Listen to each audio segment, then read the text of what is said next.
Joanne, now before we get started talking about community gardens, can you let people know what exactly you do for UTTSU Extension Service here in Shelby County? I am the Small Farms Urban Gardens agent, so Okay. I help people with their community garden, starting a community garden, vegetable production, all of that good stuff, selling their produce at farmers markets, things of that nature. Okay. Now where are we today? We are in Orange Mound Uh-huh. at Mr. Mike Menace and Miss Karen Menace Community Garden, which is associated with Land Development Training Center. Okay. So what they do, they help transition some of the people in the community back to the workforce. Okay. And that's a good deal. I'm sure they appreciate that a whole lot. Now, so let's talk about community gardens. I mean, why are community gardens so popular anyway? Well, I think the main reason why they're so popular because nowadays we have a lot of communities that's considered food deserts, and this is a way to bring fresh produce back to their communities, and it teach kids and some adults proper eating, correct eating, healthy eating, Okay. and it gives a sense of ownership to their community. Okay. Now, if people wanted to find out more information about community gardens, you're the person they see, right? They can contact me any day, Monday through Friday. Okay. 8 to 4:30 at the Agri Center at 77 Walnut Grove Road, R901-752-1207. Okay. And what are some of the things that you can do for them to help them out? Right now, I have seeds I can help them out. I can provide educational programs. If need to, I can show them how to get started, how to plant, how to harvest, show them how to check their soil, which Okay. is the most important Yes, it thing is. they need to learn how to do or to do before they plant anything. So I can do things of that nature. Okay. So somebody's probably watching this and they're probably thinking, I want to start a community garden. So how do they go about doing that? First, they need to find the area or the lot or land that they want to plant in, Okay. plant on, and get permission. If it's not their land, make sure that they get permission.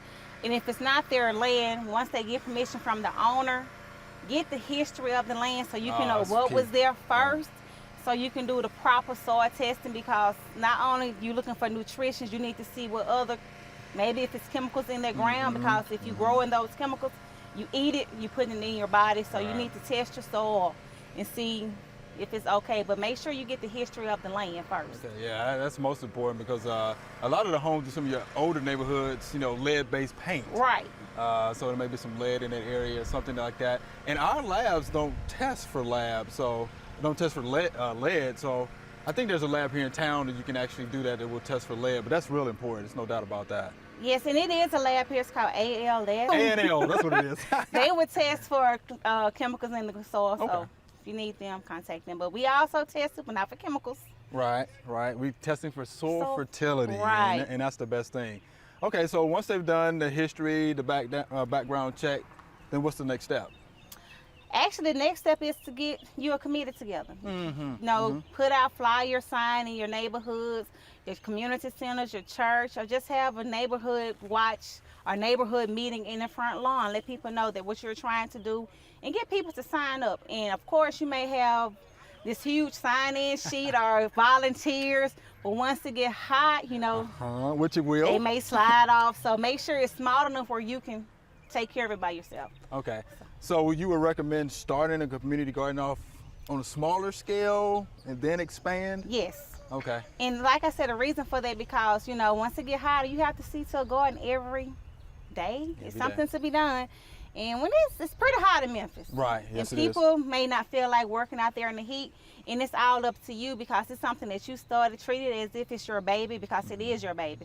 Take care of it so next year the community can see that you're committed to it. Sure. And they will come in the next growing season to help you out. Yeah, because the community garden is all about the community, right? It's all in the name. It's all about the community. So if they stop volunteering, you keep going. Right. Somebody will catch on and Okay. join you. Yeah, and you're right. There's going to be a lot to do. There's going to be weeding. There's going to be working the soil. There's going to be harvesting. We have a Yes. long harvest season here in Shelby County. So it's going to be a lot of work, and you need a dedicated volunteer base. That's for sure. Yes, dedication. So like I said, if they stop, you recruit some more. Just keep recruiting. It's the community. It's the neighborhood. Bring those people in. Little kids passing by, riding their bikes. Bring them in. Make them feel welcome. And of course, let their parents know that you're Yes. working with them. Yes. And get permission from the parents. But let the community know, you know, this garden is here for the community, not just me. Okay. Now tell us, what are the benefits of having a community garden? The benefits are it teach kids how to eat healthy, well, the neighborhood, the community how to eat healthy. In some areas, it cut back on crime because they see, hey, this neighborhood is taking pride in their community. Right. They're not going to allow this here. It's a variety of things. And one research showed that communities with community gardens, they have better eating diets. Wow, that's good. So it's a lot of health benefits. Yeah, that's good. Teach people how to work, it give you a work skill because the garden is working, so it teach you how to work. You have to get up every morning to work your garden, so Okay. it's a lot. And I do understand that we are in a food desert. Right. So having a community garden here will definitely help the communities, no doubt. I mean, you have fresh produce that's being grown here. It looks good too, by the way. He's done an excellent job Yes. here. So yeah, having a community garden to me is just a win-win, just for everybody. And it is because it's not just for your community. Other people passing by, that can give them the idea, hey, let me go back to my community and start a community garden. Because community gardens can be started in any community if you wanted to. Okay. If it's allowed, especially if you have a neighborhood association. Right. You know, so if it's allowed, start one. Okay. And again, I think it's a good way to get people out, Yes. to meet each other, to congregate, maybe even harvest some of the stuff in their community garden and cook it.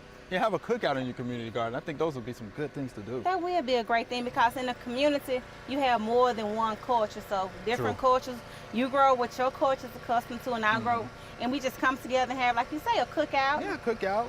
Teach us a new eating habits. You know, Right. try something new. Right. So they're good for the communities, for everyone basically. So everybody serves a purpose in the community garden and helps out all the citizens. Sure, sure. And I think this would be a wonderful place, again, you mentioned it earlier, to have kids come out and see what's going on, because most kids today don't even know where their food comes from.